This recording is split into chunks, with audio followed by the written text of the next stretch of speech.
आज हम लोग हिंदी विषय के अंतर्गत अलंकार को देखेंगे।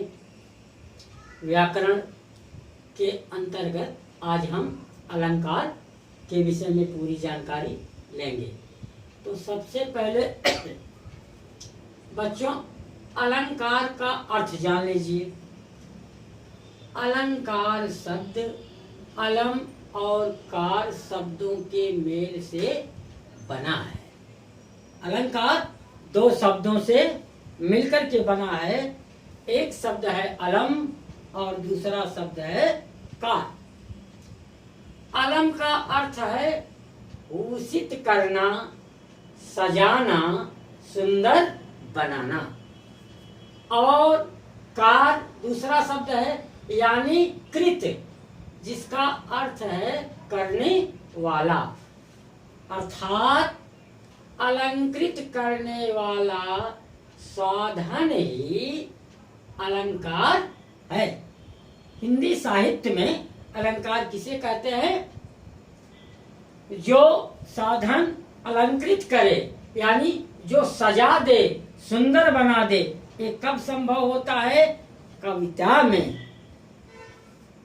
अब विद्वानों ने इसकी परिभाषा जो दिया है उससे हम और स्पष्ट कर पाएंगे कि अलंकार क्या है। आचार्य वामन के अनुसार उन्होंने अलंकार के विषय में लिखा है कि जो किसी को अलंकृत करे, यानी जो किसी को सजाए, विभूषित करे, वही अलंकार है। अब ये तो सजाने की बात तो कहीं भी हो सकती है, लेकिन अब हिंदी में अलंकार का क्या भाव लिया जाता है? काव्य की शोभा बढ़ाने वाले गुण धर्मों को अलंकार कहते हैं। कहने का मतलब यह है जो काव्य की शोभा को बढ़ा दे वही अलंकार है।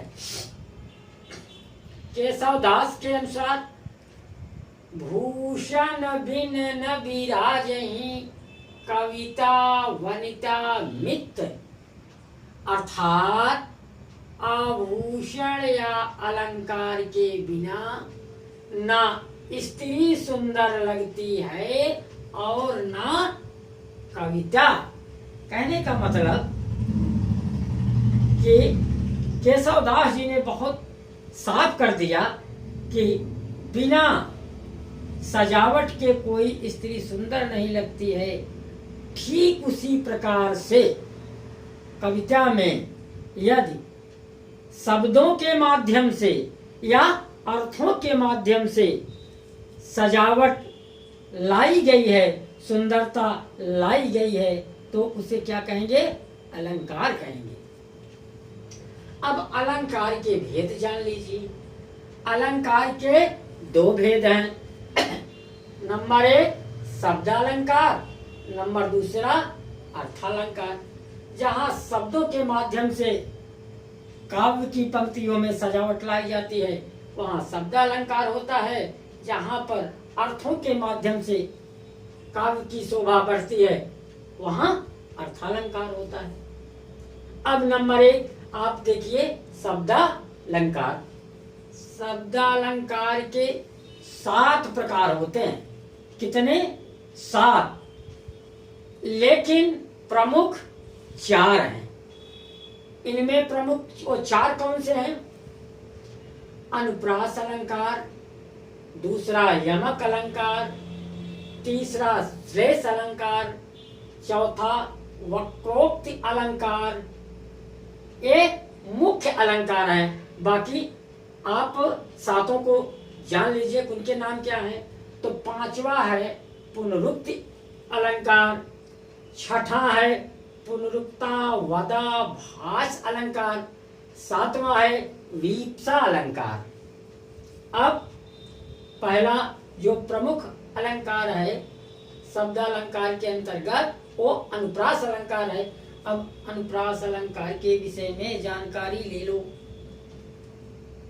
जहां किसी पंक्ति के शब्दों में, बच्चों ध्यान से सुनिएगा और सोचिएगा, जहां किसी पंक्ति के शब्दों में एक ही वर्ण एक से अधिक बार आता है वहां अनुप्रास अलंकार होता है।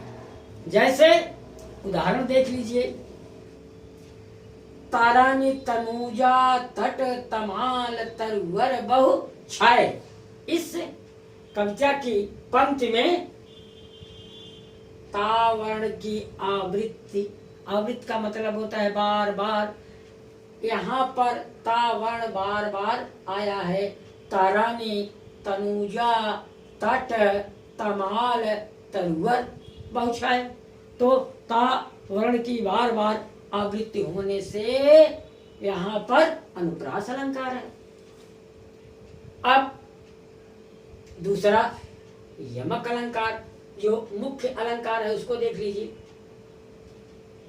जब काव्य में एक ही पंक्ति में, जब काव्य में एक ही पंक्ति में एक ही शब्द दो बार आता है और दोनों बार अर्थ अलग अलग हों, किसी कविता की पंक्ति में एक ही शब्द दो बार आए लेकिन उनके अर्थ अलग अलग हों, यानी भिन्न भिन्न हों, तब वहां पर समझ लीजिएगा कि यमक अलंकार होता है।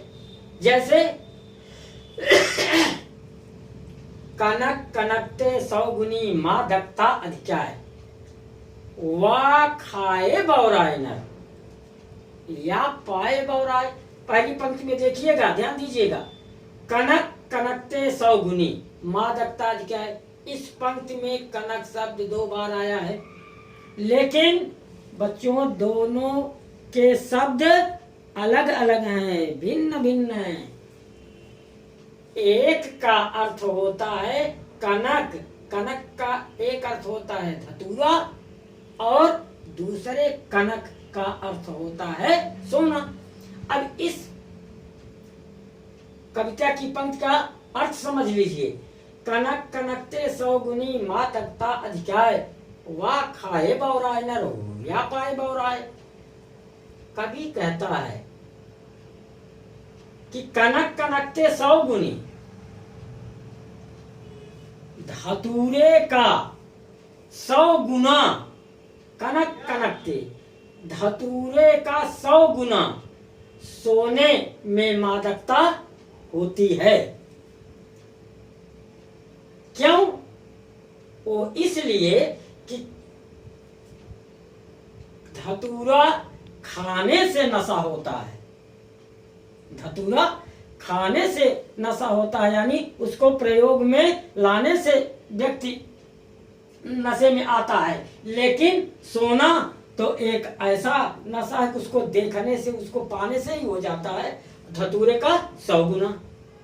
तो यहाँ पर कौन सा अलंकार है? समझ लीजिए यमक अलंकार है, क्योंकि कनक शब्द दो बार आया है, दोनों शब्दों के अलग अलग अर्थ हैं। अब दूसरा एक उदाहरण और देख लीजिए, जेते तुम तारे तेते नभ में न तारे हैं। अब यहाँ पर इस पंक्ति में तारे शब्द दो बार आए हैं, जेते तुम तारे, तेते नभ में न तारे हैं। एक तारे का अर्थ होता है उद्धार करना, तथा दूसरे तारे का अर्थ होता है नक्षत्र गण। आज हम लोगों ने इतना देखा, बाकी जो शेष है वो अगली बार देखेंगे। धन्यवाद।